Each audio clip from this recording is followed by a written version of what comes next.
7 tips cara memulai hidup minimalis. Hai, ketemu lagi. Setelah kita membahas tentang definisi dan manfaat hidup minimalis, mungkin beberapa dari kamu sudah mulai tertarik nih untuk memulai gaya hidup minimalis. Tapi masih bingung gimana dan dari mana cara memulainya? Tenang, di updatean kali ini kita bakal bahas 7 tips cara memulai hidup minimalis. Berikut 7 cara yang bisa kamu coba untuk memulai hidup minimalis yang sudah kami kutip dari skillacademy.com. Yang pertama, decluttering. Decluttering adalah proses memilah dan memilih barang, mana yang masih bisa digunakan, mana yang jarang digunakan, dan mana yang sudah tidak bisa digunakan. Barang yang masih dapat dan sering digunakan bisa disimpan, yang sudah rusak bisa dibuang, sedangkan yang masih layak bisa kamu jual atau kamu sumbangkan. Untuk memudahkan proses decluttering, kamu bisa menggunakan aturan 90/90. Apakah kamu masih menggunakan barang tersebut dalam waktu 90 hari terakhir? Atau apakah kamu masih akan menggunakannya 90 hari ke depan? Jika jawabannya adalah tidak, maka itu berarti kamu tidak membutuhkan barang tersebut, dan itu artinya sudah saatnya untuk kamu menjual atau menyumbangkan barang tersebut. Tips yang kedua, merapikan rumah secara rutin.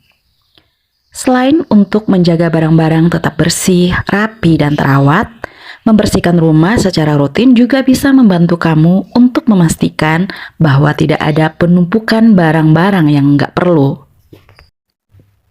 Kalau ternyata masih ada penumpukan barang tidak perlu, maka kamu bisa segera menyingkirkannya. Tips yang ketiga, belanja sesuai kebutuhan. Banyak orang yang salah kaprah mengartikan bahwa hidup minimalis itu sama dengan pelit, padahal kenyataannya jauh berbeda. Orang minimalis masih tetap berbelanja dan membeli barang-barang atau jasa yang mereka butuhkan. Yang membedakannya adalah ketika banyak orang membeli karena keinginan dan atau karena barang tersebut terlihat lucu, orang minimalis membeli barang sesuai kebutuhan dan fungsinya. Beli barang lucu tentu boleh-boleh saja, tetapi kita harus tahu apakah kita benar-benar membutuhkan barang itu atau tidak, atau apakah kita benar-benar tahu fungsi dan manfaat ketika kita membeli barang tersebut. Jangan sampai ketika kita membeli, ujung-ujungnya hanya akan menambah tumpukan barang yang tidak terpakai di rumah. Tips yang keempat, utamakan kualitas daripada kuantitas. Mungkin kamu pernah menemukan salah satu temanmu yang senang berbelanja banyak barang karena harganya murah. Dia bisa berbelanja tas dengan berbagai macam warna dengan model dan motif yang berbeda-beda. Misalnya, tanpa memperhatikan kualitas barang yang dibeli. Itu bukanlah gaya dari seorang minimalis. Orang minimalis lebih memilih barang yang berkualitas dibandingkan dengan barang murah dengan kualitas minim.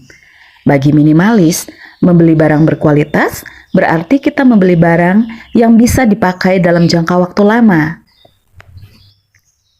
Dengan begitu, mereka tidak perlu membeli barang secara berulang karena kualitas barang kurang baik sehingga lebih mudah rusak. Dengan jumlah minimal uang yang sama, dibanding membeli 5 barang dengan kualitas minim, minimalis akan lebih memilih membeli 1 barang dengan kualitas yang lebih baik. Tips yang kelima, kurangi ikatan emosi terhadap barang. Banyak dari kita yang tanpa sadar telah menumpuk barang di rumah atau di lemari pakaian misalnya. Padahal sebenarnya barang-barang tersebut sudah lama sekali tidak terpakai, tetapi kita sayang untuk membuangnya karena kita merasa mempunyai ikatan terhadap barang tersebut. Sebagai contoh, ada boneka masa kecil, surat-surat atau hadiah dari mantan, barang yang kita beli dari gaji pertama, dan lain-lain.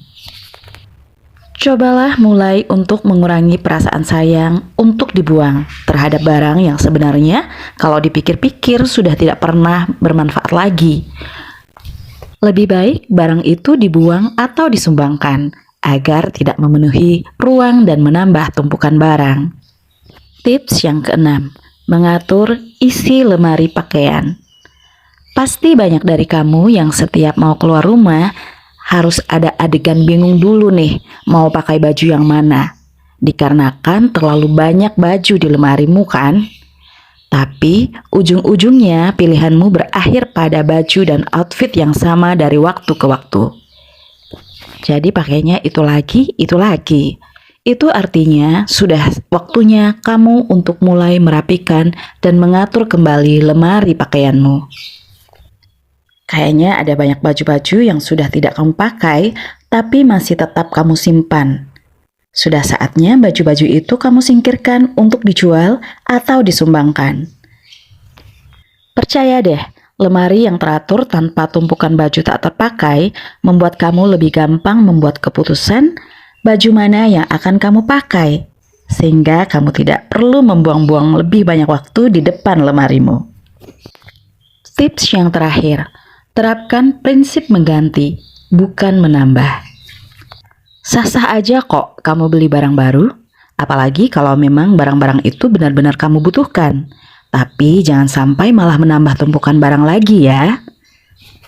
Untuk menghindari tumpukan-tumpukan barang tidak terpakai lagi, kamu bisa menggunakan prinsip mengganti, bukan menambah. Nah, maksudnya gimana tuh? Jadi, maksudnya adalah setiap kamu mau beli barang baru, maka harus ada barang lama di rumahmu yang harus kamu singkirkan terlebih dahulu.